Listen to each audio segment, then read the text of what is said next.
Welcome, Garvey parents. Thank you for being here with me today. My name is Vernita Scott. I am the PD specialist, the professional development specialist for iReady for the District of Garvey. Today, we are going to talk about several things that will help your students be prepared for Diagnostic 2. We're going to talk about reading the results from the first diagnostic. We're also going to talk about what's happening now, what's happening with your student when it comes to iReady, and what's happening across the nation. We're going to talk about preparing your student for Diagnostic 2, and finally, we're going to wrap up with some questions and answers. Now, I know you're there and this is a video and you're unable to ask me questions live, but don't worry. At the end of our session today, I'm going to leave my email address and you can hit me with all the questions you like, and I'll be happy to return those answers to you as soon as I can. The first thing I'd like to do is congratulate you. Congratulations, families, for helping students and their teachers and the school and the district administer a successful first diagnostic at home. It is no easy feat. I have administered this diagnostic a little over 80 times in my career, and none of those times have been at home. I can't imagine how different it is to do it at home, but I want to take this time to congratulate you. Your students, when they finish the diagnostic, they may have seen a screen that looks like this. No matter their grade level, they were able to see a celebratory screen that says, "Congratulations on completing the diagnostic," something that looks really happy, just like this. If they are in grades 3 through 8, they saw a score when they finished the diagnostic. If they're in grades K through 2, they didn't see a score on this screen after the diagnostic, but they just saw a really congratulatory screen that celebrated their finishing of the diagnostic. They can check their score, and you can check their score in the My Progress button at the bottom of their dashboard. When your students finish the diagnostic, what their teachers received is a detailed report on every student's placement level. The first thing they saw was the overall placement for your student. It showed them what grade level they placed at and how far they are from actual grade level or how far they are from advanced grade level. Each student also received 2 growth goals to finish by the end of the year. Teachers are looking at those growth goals almost on a weekly basis so that they can see how students are progressing through iReady online instruction to meet those goals at the end of the year. Additionally, teachers also received how students are not just placing overall, but how they're placing in every domain for both math and reading. Now in math, we have 4 domains. In reading, we have 6. And teachers know where every student is in each one of those domains for both math and reading. Now I said that I congratulated you for taking and administering this diagnostic at home. But you weren't the only district. Across the nation, overwhelmingly, students that have access to iReady took their first diagnostic at home. So I wanted to share some of those results with you before we begin talking about how to prepare for Diagnostic 2. What we've noticed across the United States of America, with our over 10 million students that have access to iReady, is that in grades K through 2, the results that came back were elevated in comparison to the results from previous years. This could be for several reasons, but we did notice the trend of lower grades performing higher than in the previous years using historical data. For grades 3 through 6, we noticed that the results for those students were pretty consistent with historical data. They met the expectations of what we expect students in grades 3 through 6 to normally perform based on the previous years. And finally, in grades 7 through 8, that data was pretty various. We saw students that were that had results that were consistent with previous data. And then we saw students with results that were inconsistent with previous data. So that data varied widely. When your students finish the diagnostic, they should see their dashboard that prepares them to get ready to take their online instruction, whether teachers assigned online lessons or whether they're working in their MyPath lessons that lead them to grade level proficiency. I'm showing you an example of the two dashboards that we have. For grades K through 2, their dashboard looks a little bit different from older grades 3 through 8. Both dashboards start off with the same exact thing where students have an option to choose a subject. However, once they get in, you'll see a slight difference or some slight differences in the dashboards for younger students and for older students. For older students, when teachers assign a lesson, they can see up to 3 lessons at a time, and they also have a toggle button where they can switch between current lessons and past due lessons. For younger students, they don't have that toggle button, and they're only able to see 2 lessons at a time. However, they can scroll down and see any other lessons that their teacher might have assigned them. All grade levels are able to access their MyPath lessons on the right-hand side of their dashboard. And if you notice, the navigation buttons at the bottom for each student are exactly the same. This My Progress button is available to all grade levels so that students can check their progress when it comes to online instruction, and you can check their progress when it comes to online instruction. You can go to completed work and see their diagnostic scores and how they're performing on individual lessons. Also, you get to see how students are progressing through their online instructional minutes, time on task, and how many lessons they're passing. So remember, the combination for success is in twofold.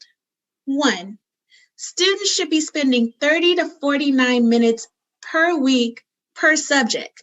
Now, this is not meant to be done all at one time. Students can break those 30 to 49 minutes up. Usually 45 minutes is a good time judgment. And so they should be spending about 45 minutes on math a week and about 45 minutes in reading per week. Not all at the same time, not all on the same day. In addition to meeting their minutes, they should also pass their lessons. They need the combination of both things. And so you can help by looking at their My Progress button, seeing how many minutes they have online per week, per subject, and then also making sure that they're passing the lessons that they're spending the time on. We're looking for them to pass 70% or more of their lessons. Now, you won't be the only one monitoring their lessons, their online lessons. Their teachers are monitoring also. Here's a picture of the report that teachers look at on a weekly basis when it comes to online instruction. They're able to see how many of their students are online and meeting their minutes per week. They're also able to see how many students are passing their lessons. And they should look at this. They can look at it in different date ranges, but they should be looking at this data at least once a week. So now that we've talked about the first diagnostic, congratulating your students on completing it, congratulating you on helping to administer it, what they see on their dashboard now that Diagnostic 1 is done, and how they should be progressing through online instruction, it's time to turn our focus to preparing for Diagnostic 2. I'd like for you to watch a quick video, and we'll come back in a moment.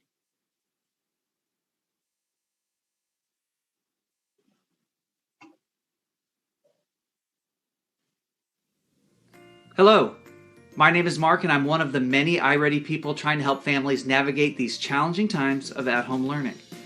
Let me first say this, I'm a parent. I have 2 kids at home right now. It's not easy, so I can relate to what you're going through. But here we are. Your school is requesting that your student take the iReady Diagnostic at home. And I say your student because you likely feel like a teacher now. I know what you're thinking. What now? What is the iReady Diagnostic? This video will explain what the iReady Diagnostic is, how you can give your student the best test-taking experience, how to motivate your student, how to monitor your student, and how to confirm that the test is complete. 5 things to talk about, and I'll do this as quickly as possible. The iReady Diagnostic is not like your traditional test. It starts with each student getting reading or math questions based on their grade level. Students can answer correctly or incorrectly. Imagine that. The iReady engine reads their answers and can learn a lot from that. iReady tells teachers exactly what your students need next. It's about serving your child the exact instruction that will help them grow to the next level in reading and math. The fact is, students will get about half the questions correct and half incorrect. And that's okay. Sometimes the questions will be easy, sometimes they will be hard. Your child might get frustrated because he or she won't know the answers. It may be hard to resist the urge to help them, but it is really important that they find the answer on their own. If you do help your child, it may cause them to receive personalized lessons that are above their grade level and too challenging, and it may give misleading information to your child's teacher. Remind them, just like your teacher can't give you the answer at school, I can't help you find the answer either. Encourage them to try it on their own, select the answer they think may work best, and move on. The purpose of this test is not to give your student a grade.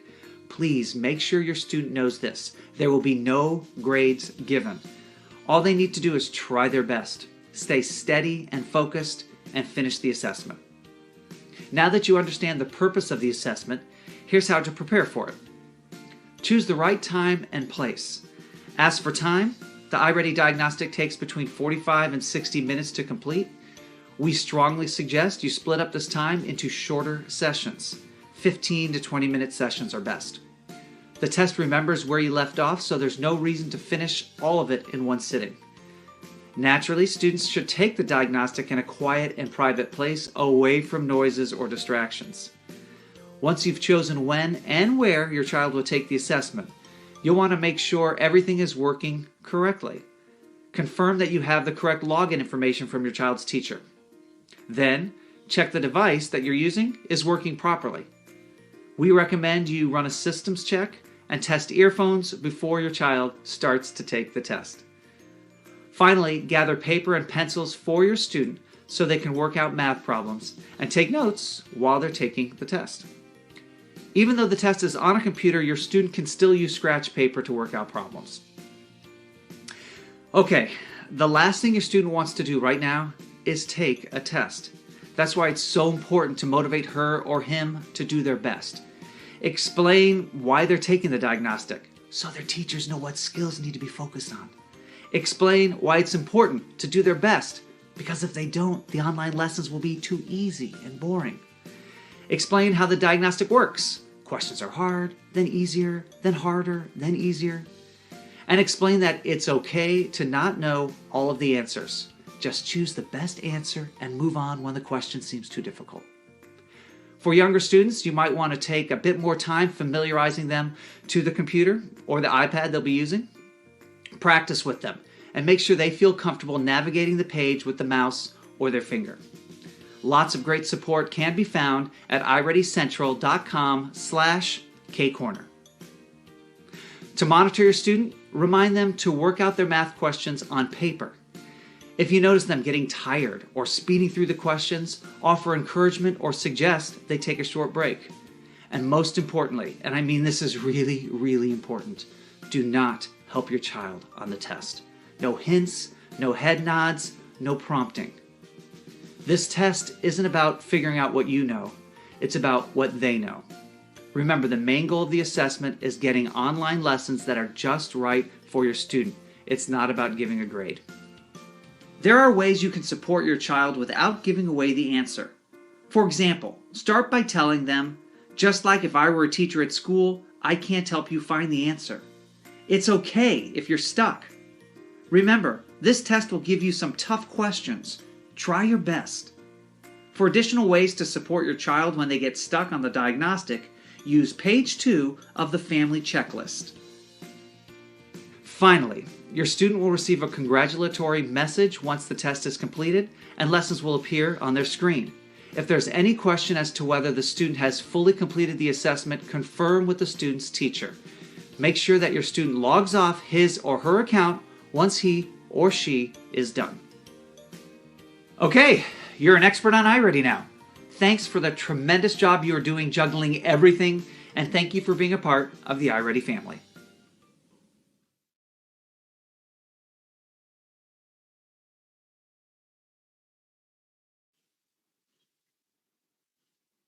So Mark shared with you some of the main ideas that I'm hoping you remember when entering Diagnostic 2. I'd like for you to really remember how the questions are. Some questions are hard and some are really easy, but eventually the diagnostic will find questions that are just right for your students so that they can get a pathway of lessons that are just right for them to lead them to grade level proficiency.